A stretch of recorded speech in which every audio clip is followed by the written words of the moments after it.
Hola, hola. It's your girl Erica from America. Welcome to the Confidence Chronicles podcast. This podcast is all about helping you stand in who you are. Stop giving a fuck what people think about you. Start standing as your fully expressed self. As you are, queen, as is, there is no filter needed. You are fucking awesome. And I am here to remind you, I'm a confidence coach, a business mentor, a speaker, an author, and I am obsessed with women standing up, showing up, and creating their confidence. And I cannot wait to dig into today's episode with you.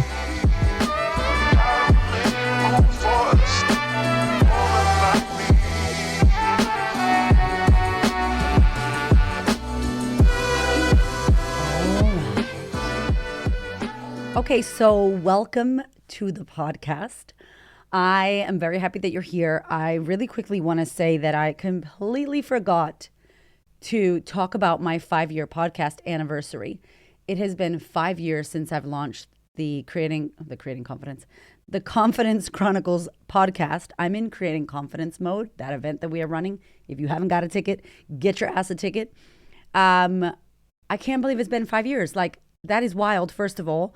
And I am going to do an episode on this because I think it's really important to talk about the longevity, the thinking about the end in mind when you start something, how people think you're an overnight success, how things have shifted and changed, all of that stuff. So I want to share about that. But I wanted to just say, happy podcast anniversary, like 5 years. That is the best. I'm just coming off of the most amazing time away with my beautiful husband. My husband has turned 42 or is turning 42 this week. And we're in the middle of like vacation for the kids' school holidays. We have one of our team members who is, very active in our business on holiday for 4 weeks. So it's probably the craziest fucking time in our lives and in our business to go away. But I was like, baby, we need to go away, right? Like, I feel like one of the biggest things that we do in our relationship is make sure we spend time together. And those of us in relationships, romantic relationships that do not get to spend quality time with each other in the partnership, I feel like that's when you become a roommate. I feel like that's when you move apart, you grow apart. And so Hamish and I are deeply in love. We were like, let's go hang out. So for the last 3 days, we were in the city having like a little staycation in Melbourne. Melbourne is fucking incredible, by the way. You know, when you stay in your own city and you're like, oh my God, there's so much to see here. We had a blast. We drank a lot of margaritas. We had a lot of time together, had beautiful conversations, and we did a bit of work as well. And I want to share, and I think I've talked about this on the podcast before, I don't try to get balance. I don't try to do work-life balance. I be doing work-life integration. And I did a podcast on fuck balance, or something around like balance is bullshit and its integration is what we want. And so we love to work. We love our business. We're doing some really exciting stuff right now behind the scenes. So we had a couple hours of work, had some lay down time, relaxing, chilling, then going out and having margaritas and dancing bachata. So we had the best time ever. I love you, husband. Happy birthday to you. So I'm feeling really rested and really excited about what we're about to move into, this new era, this new part of the month that we're moving into. And I've written about 20 topics for the podcast that I want to all do at once. Like I have 20 topics right now, today, that I could record and talk about. So I'm bearing with myself because I'm just going to sit on my ass on the desk and just record all my episodes because these are things that have been on my mind for so long and ideas that I've organized, and I really want to share them with you. And I guess today, one of the big ones that's sticking out for me the most and what I've been seeing, I talk to so many of you in my DMs on Instagram. I talk to so many of you on email. So many of you amazing people leave me questions on Spotify. So shout out to you if you're listening on Spotify and you're submitting questions. I really appreciate you. And I talk to a lot of women who are scared to work on themselves and they know that there's a problem. Like, you ever been there before where you're like, I know some shit's got to change and I know I need to change some shit, but I don't know that I'm ready to do that. And I'm a bit scared. And instead of changing it, we try not to focus on it, or we do what I'm about to talk about in this podcast, and then nothing happens. And so I want to talk about why change doesn't happen. Why, when you want to lose weight, it doesn't happen? Why, when you want to, attract love and have an amazing relationship, it doesn't happen? Why, when you want to make money or save money, it doesn't happen? Why, when you want to work on yourself, have a better life and be happier, more fulfilled, have more confidence, it doesn't happen? Why does change not happen? Have you ever asked yourself that question? Have you ever thought about that? And if you haven't, I want you to ponder on that now. Why does change not happen? And I have a belief, and it's come from multiple conversations with women on social media and or on email and or over the phone or on a Zoom call. And here's what I believe. I truly believe that we focus on symptomatic shit instead of going to the root cause. And the root cause is actually the root. It's the base. It's the roots. It's the core of why shit's going on. I mean, if you're going to ever fix something or work on something, you go straight to the root cause. You don't fuck around with the symptoms. It actually doesn't even matter, the symptoms. Sometimes it helps you see. Symptoms help you see what the root cause is. But if you go straight to the root cause, you're going to figure it out. The symptoms aren't going to happen. You're going to pull it out from the root, and it's done. However, this is not something easy. And I think that a few things. I think we have a fear that if we go to the root cause and face the shit we've been burying, a fear that if we actually go to it and go, ooh, that's the big motherfucker that's messing with me. That's the thing that is actually ruining my life, my relationships, my health, my wellness, my mindset, my well-being, my peace. That's the thing. Let's say, for example, an unhappy marriage. That's the thing. Your people-pleasing tendencies. That's the thing. Your inability to create boundaries and get people out of your life who right now do not serve you and don't need to be there. That's the root cause. But we're scared that we got to face that shit. And I don't know about you, but for me, I buried shit for a long time, yo. I was putting shit under the carpet rug. If you ever see me speak or you join my programs, I talk a lot about the carpet and the shit that I buried under that carpet. Amazing that I could fit so much shit under there. Not nicely, not immaculately. You could see there was shit under there. But I was pretending and walking over lumps and fucking bumps and mountaintops. Mount Everest shit in my living room of the shit that I was burying. And it was because I was scared that I wasn't going to be able to deal with the stuff. And I've talked about this on the podcast and in my programs and on social media. I mean, I fucking harp on about it a lot, that the reason why we're scared to work on ourselves is because we're scared to go there. We think we can't address it. We think we can't deal with it. And it's bullshit. Because you can. Because you already did. You already did it. I'm saying, like, let's learn from it. Let's shift and change our lives from the fucked up shit. So what happens instead is that we fuck around with the symptoms. We fuck around with the symptoms, and then the symptoms are the thing that gets our attention. And I would even say not even attention, distraction. So we fuck around with things like we know we're in an unhappy marriage, let's say, and then we're fighting back and forth about trivial shit when really we don't even want to be married to this person. But we try to pick fights about small shit that feels easier to work on, easier to talk about, as opposed to going, you know what? None of this matters because I don't even want to be in this marriage. I shouldn't have said yes. I shouldn't have kept going. When you did that thing, I should have walked out. That moment in time, I knew I was miserable. But we get distracted. We have kids, right? We're financially contracted with this person. Our family, cultural ties say that if you divorce, what will people think? Well, our kids will suffer, all this stuff. And this is an example. There are so many, but this is an example. And so what happens is we push it under the rug for fear that if we deal with it, we will end our marriage. And then what will people think? And then X, Y, Z. And then we got to face the bullshit. So we just distract ourselves with symptomatic stuff. How do we get through being angry at our partner? We'll drink a bottle of red wine on a fucking Wednesday night. How do we get through not feeling loved and desired by our partner, we'll eat some comfort food to feel loved and desired and looked after and nurtured. Instead of talking about the financial abuse that's going on in the relationship, right? We'll go and hang out with our girlfriends and bitch about our husbands and think that that's the culture and everybody does that. And he's just the way that he is and that's how it's supposed to be. Like this numbing out and this failure to look at what's actually going on. And so I spoke to someone recently, and I spoke to about 3 women in the same week. It was about 2 months ago. And all 3 of the women that I spoke to knew, like in their mind, they knew that what they were doing and how they were living in their lives was not good. Like they were acutely aware of how unhappy they were, how whatever they were doing wasn't working and something else needed to happen. But wouldn't go deep into facing what it was. And instead allowed themselves to be distracted by the minimal, small bullshit that does not really matter. And this is a tool that our ego uses a lot. This happens to me, right? You ever been like at school, because I'm in school right now. I'm at college studying my bachelor in psychotherapy.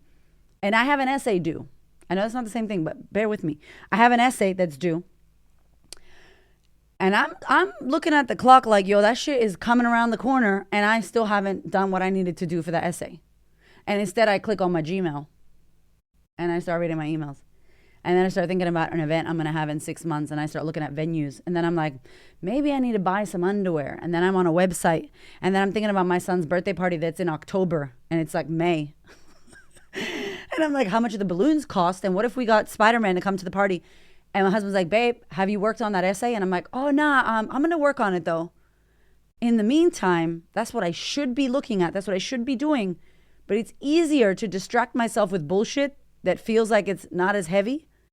But that bullshit that I'm distracting myself with is not getting me closer to the thing that I want. It's not giving me the change. It's not fulfilling that thing. It's not ticking the box to go done. It's not removing something off my plate and de-stressing and letting go of overwhelm. It's not doing anything beneficial for me. It's just like fucking around, like numbing out with threads. Y'all been on threads already on Instagram? How much time are you wasting on threads? Don't tell me you don't have fucking time. We're just on there, right? Scrolling, watching TikTok, on Netflix, watching bullshit and being like, I don't have any time. So it's important for you to think about, this is why change doesn't happen. It doesn't happen because you're fucking around with the symptom instead of getting to the root cause. It doesn't happen because you're not willing to go to the place where you know the problem is coming from and go, all right, let's look at it. Let me take my rose-colored glasses off. Let me look under the rug and go, okay, this is all the bullshit that we've buried. And the thing is, you don't have to do that alone. I'm not suggesting that you do that alone. That's a lot. Get a coach, get a therapist, get a Reiki healer, whatever, hypnotherapist, whatever you need. But do not think for a second, my love, that all this shit, all the change, all the exciting results that you want, that you don't have right now, by the way, you know, the body of your dreams, the health, your health, not physical, your actual health, kidney, your liver, your fucking health, the relationship that you know you deserve, that loving ass relationship where you were desired, that the money that's not in your bank account that you know you can have, the joy and fulfillment in your life, the confidence, the fucking worthiness that you deserve for yourself, how you see yourself, the self-respect is not there right now. And I want you to know why it's not there. If you don't have what you want right now and change is not happening, this could be it. It could be that you're looking at symptoms, not root cause. It could be that there's a fear to address what's really happening, and then you distract yourself with bullshit. In the sisterhood program, when I speak to my women and someone's made, let's say on a coaching call, because I do live coaching with them, someone asks me a question and they're like, that's it, I'm done. I'll use the relationship because that's a good example. I'm done in this relationship, but I haven't told the person that I'm done. But I don't want to be in this relationship. That person is not good for me. They're toxic, or I'm toxic with them, or whatever. The relationship in that client's head, it's done. But they still there. They still having sex. They're still going on dates. They're still living in their home, whatever it is. They haven't moved away, but in their head, they're like, I'm done. And I go, now that you know you're done, now that you know that this is finished, all you got to do is end it and move away. Wouldn't it be easy if we did that? We don't do that. What do? If we pretend that there's a tennis court, right? This relationship that we want to end, the bullshit pattern that doesn't serve us, the thing that sucks that we want to move away from is a tennis court. And we got a fucking racket and there's a ball and the person on the other side and they're hitting that ball and we're there hitting it back and forth. Playing fucking tennis.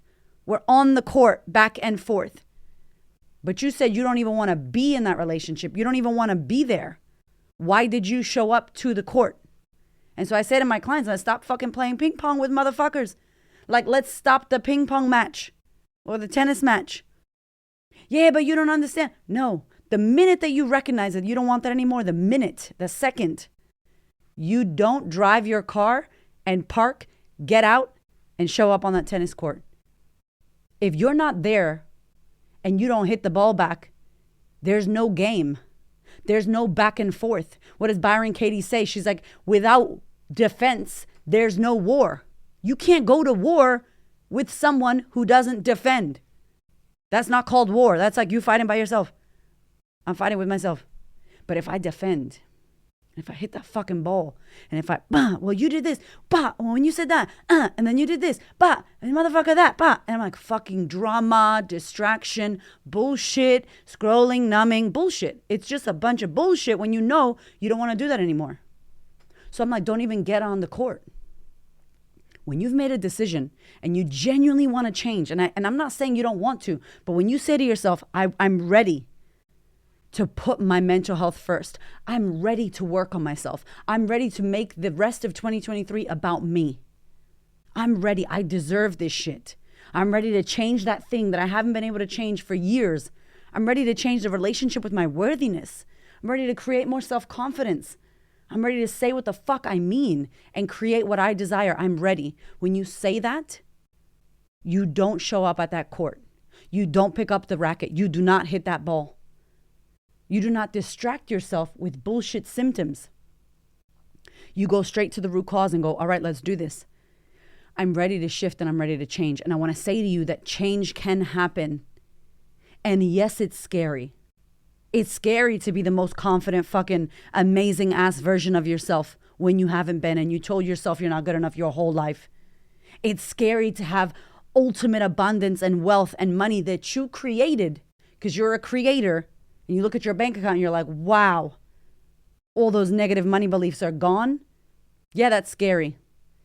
Scary in a fantastic way. Yeah, it's scary to have the love of your life treat you like a motherfucking queen and know that you deserve all of that love because you're worthy of all of that love and that there are amazing people in the world that will love you and care for you. Yes, it's scary to do work that lights you up and feel on purpose and not hate your fucking job. Yeah, that's scary. But I'd rather that scary shit than living a life where change doesn't happen, where I'm incongruent with what I want. I'm not in integrity and I'm not going for what I desire. And I'm miserable in my life and thinking that that's life. That's the way it is. No, baby, that's not the way it is. That's not the way it needs to be. You get to be happy and fulfilled in your life. You get to feel confident as fuck. You get to love your body. You get to have what you desire. You get to have amazing relationships and partnerships. You get to show your children what a happy, fucking confident, amazing person is. You get to have all that. All the shit you wanted, you get to have it. But if you're fucking around with symptoms and you're not willing to look at the stuff and you're not willing to invest the time, money, energy, whatever it takes in order for you to have the life that you said you wanted, by the way, you said you wanted it. How do some people have it and others don't?